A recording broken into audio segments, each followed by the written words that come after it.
Shout out to all you R-Space fans out there. Got an interesting one in this episode. The title goes like this. I, 28 male, am unsure if wife, 27 female, is cheating on me with a guy she says is gay. Well, this could get awkward and interesting. Let's see how it goes.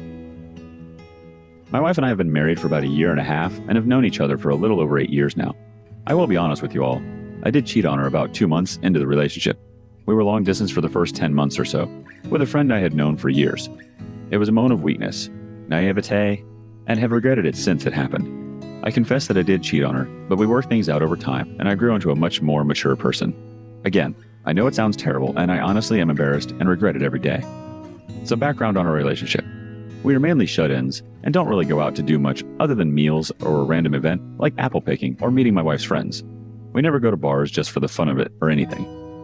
Since the pandemic started, we live in the US, she's really gotten into watching Netflix a lot more.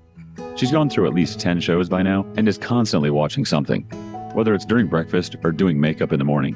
I have no issue with this, unless I try to talk to her and she's got the volume up and can't hear me. So I let her enjoy her shows. But recently, she started acting slightly different. She recently received a promotion and got a substantial pay raise. Believe me, during a pandemic, we got extremely lucky. But since then, she's acted slightly different. She now goes out to dinner or a bar with her new coworkers at least once a week, which again, I have no problem with at all. I get my guy time playing video games. But one day, about a month or so ago, she said she was meeting a guy at a local bar for a bit. She reassured me that he was gay, and I told her as long as he doesn't make a move, I won't be upset with her seeing him. Since then, they have met 3 or 4 times for drinks and an appetizer. Nothing was really bothering me until I saw her phone and was curious. I saw that she had asked him if he was stopping by for a visit today at work. I stopped and didn't read anymore. With her watching her shows and going out with her gay friend, she'd been quiet around the house. Last night really got me concerned because before she was getting ready to shower, she sent me a Facebook message about some random post that talked about how amazing it was to have a man that she had no concerns about. Someone you trust with your heart completely and would never turn their back on you. To never wonder where he is or when he's coming home. To never wonder if their love is real. Believe me when I say she has never sent me anything like this before. It was one of those posts your mom would send about having a son or daughter who is amazing, and it is so unlike her to send something like that. Since I saw her messages to her gay friend, I've been dying inside to find out more. She carries her phone around everywhere, and she's a super light sleeper. I'm losing sleep over it, and I'm terrified to really see what she is saying. I've become even more paranoid, and now think everything she does or buys is for this guy. We were running low on condoms, and she bought more on Amazon.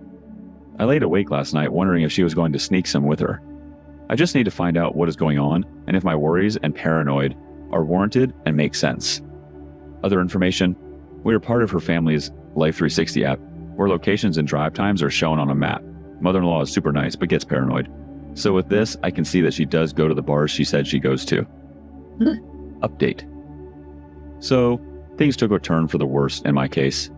After the handful of meetups between my wife and her coworker, who she claimed is gay, the messages that raised some alarms, and the fact that she says she stays at work late so she doesn't have to come home, I still needed some concrete information to be 100% done with this situation. Well, I received that information. The past couple of nights, I've been lying awake with knots on my stomach, waiting for a chance to look at her phone while I slept. She's an incredibly light sleeper and will wake up and roll over at the slightest move or noise. After 2 nights of hardly any sleep, I just said screw it, and I was able to sneak over and grab it and run to the bathroom to look, and I'm so glad I did. Come to find out, she has his notifications muted in iMessage, so they don't pop up on screen when he texts her. You would think, if they were just innocently talking, he wouldn't be muted. Over the next 20 minutes, I read through all the texts, but there were only ones from yesterday. So she's been deleting her texts too. The conversations were broken up with missing texts and were hard to get a grasp of the degree they were talking or flirting. Then I get to the texts that pushed me over the point of no return for this relationship. This is what she said in a series of texts. For reference, W is wife, G is guy. Text 1. Guess I'm going to start looking for apartments. Oh, fun. Where are you thinking about looking? I'm not sure. I would like to be close to work. We live about 40 minutes from our work. I know, right? The struggle. I don't think I could handle being more than 10 minutes out of a city. I'm too impulsive, huh? Me too. I haven't been able to be my impulsive self in a long time. I want to be impulsive again, huh? Text 2. I need a fun getaway. especially since I can't go home. Still unsure what she really means, it was in the middle of the day while she was at work. Text 3. I think I'm just going to go home. I pulled over by blank. I'll just stay in the other room. Again, I have no idea the context of her message because the ones before must have been deleted. That works too. I don't want to be a pussy. Can we smoke soon? She never smokes anything and hasn't since I've known her. We sure can. Okay, you just say when. Text 4. Backstory. She's enrolled in a graduate degree and started classes yesterday and said she had this super hot professor who is built and is a veteran. She accidentally sent it to him instead of her other coworker. I have to be professional with him. Number 1, he's my professor. Number 2, I'm married, unfortunately. Number 3, he could be a good reference. I've been shaking all night and all day just knowing that this is going on behind my back and isn't some innocent conversation between coworkers. The worst part about it is she just goes on like nothing is going on. Tries to joke around and say she loves me and to have a great day. She isn't even fazed. I want to let you all know that I never in a million years would have thought this would happen. This is not the type of thing she would ever do. She knows how much I mean to her family. They love me, and I know how much my brother-in-law is going to be heartbroken. While there hasn't been any blatant evidence that she is cheating with him per se, she clearly doesn't want to be with me. We just got married a year and a half ago. We haven't even lived in our new house for a year yet. Sure, one could chalk it up to COVID, but she works for a mental health hospital. She knows techniques to stay away from negative thoughts and feelings. She's all about talking things out, and she has not said anything like her being unhappy or bored. Besides being in lockdown, or anything at all. I can't even look at her without feeling like I'm going to throw up. My plan? Keep getting all the texts that I can saved and contact a lawyer. I don't care what she has to say for herself at this point. Hopefully, I can get all this done without her knowing and then just dropping the divorce in her lap. Luckily, we don't have any shared accounts other than our mortgage, which I hope would stay with me because I have evidence that she wants an apartment. And our phone plan. I just don't know how I would handle losing my dogs or cat to her. Any other suggestions would be happily accepted, unlike my apparent marriage. Update 2. She doesn't know that I know. Tomorrow, my mom is planning on coming over to our house in the morning to help me pack my things, as I will be staying with them through all of this. I've been running the conversation through my head and a handful of sleepless nights since finding out she's been saying these things. It feels both bittersweet and relieving at the same time. It's going to hurt to have to see the face of the woman I had fallen so hard for drop when I reveal how I know. But at the same time, she has made it clear she is not happy, and rather than talking to me about it, she bashes our marriage to a guy she, I'm assuming, has a crush on. Either way, she has made the decision to divorce her an easy one, and now, after some time feeling sad about it, I feel it is a fresh start for me, and I'm relieved that we don't have any kids together.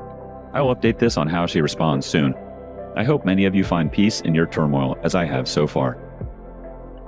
And on to the final update. Some missing info from the original post. I had never once snooped on her phone until this happened. I only found out about her conversation because her phone went off when she was in the shower, and we were expecting a grocery delivery, so I thought it was the shopper with a substitution request, but it was from him. Her last text I was able to see before I left was her saying, "Be glad you don't know all of my failures, like my marriage." Laughing emoji. "Too soon." Laughing emoji. To answer many of your questions, I did go through with it, and we both have lawyers dealing with the paperwork now. The day went similarly to what I was preparing for, but I did not deliver the news to her in person. I had changed my mind once everything was packed by 10 a.m. and didn't want to terrorize myself with the wait until 5 or 6 p.m. to have a 5-minute conversation, knowing I wouldn't change my mind. Looking back, I am glad I did, because I had let her parents know around lunchtime, and her mom and sister came out, so I would have been bombarded by everything. Like many of you also noted, she denied everything I told her I knew on the phone, saying she never muted his conversations and that she only muted her other coworker. But I had saved all the texts that were demeaning and told her I saw it all and asked for explanations, especially for the fabricated story of having to stay at a hotel because I was screaming at her. All she said was that she wanted to feel needed and felt like I hated her. Keep in mind, I asked if there was anything going on or if she needed to talk to me and that I was open to talk whenever. The day after, she came crying back, saying she'll cut off all communication with the guy and was blaming me for not even wanting to try counseling. Knowing that she would not just stop talking to the guy at work and would only find some other way to talk to him, I refused. I did not want to waste the time and money beating around the bush with therapy or counseling when I knew I would never trust her remotely close to what I used to. I wanted to thank all of you who sent supportive comments and advice. To those of you who think I was in the wrong and needed to man up and deal with the situation, that is not who I am, nor who I should be. I knew after seeing all the messages, I would never forgive her. After so much time together, If she felt like she couldn't come to me with any issue and instead to go to this guy, who she's known for 6 months tops, then there isn't a trusting relationship present. We didn't have kids and only just bought the house. And now is the time to make that change before it's too late once kids get involved. I know things will only get better, and I hope to never have to make a post on here again.